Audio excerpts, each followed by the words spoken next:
Simple Show explains the background of the Syrian conflict. Syria is in the middle of a violent civil war between government forces and rebels. The fighting has killed over 100,000 people and created 2 million refugees, half of them children. So how did Syria get to this point? Civilization in Syria goes back thousands of years and has always been an ethnically and religiously diverse region. It is located in the Middle East, and its borders were drawn by European colonial powers. But those borders do not reflect the country's complex demographics.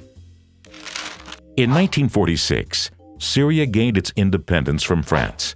A union with Egypt, called the United Arab Republic, attempted to prevent the rise of communism in Syria.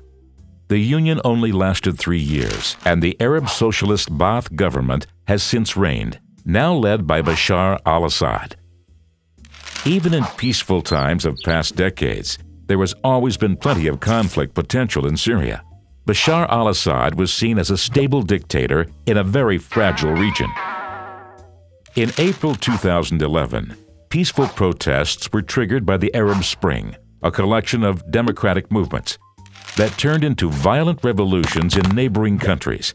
The al-Assad government responded by brutally oppressing activists. The opposition has been dominated by Sunni Muslims, but government figures are mostly Alawites. Today, like the opposition, most Syrians are Sunni Muslims. Civilians began to arm themselves and organize into rebel groups. However, not all of the rebels fight for freedom and democracy. Some are jihadists who want a more extreme government. Fighting has escalated, and it has been reported by the United Nations that even chemical weapons were used. This is a violation of the Geneva War Convention and international law. But removing Assad leads to a power vacuum and might worsen the situation. It is impossible to predict what will happen if rebel groups see the chance to seize power.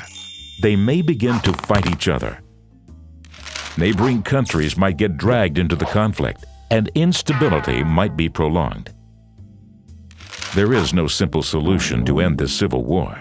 However, through international diplomacy, there is hope that Syria and its people can find peace again.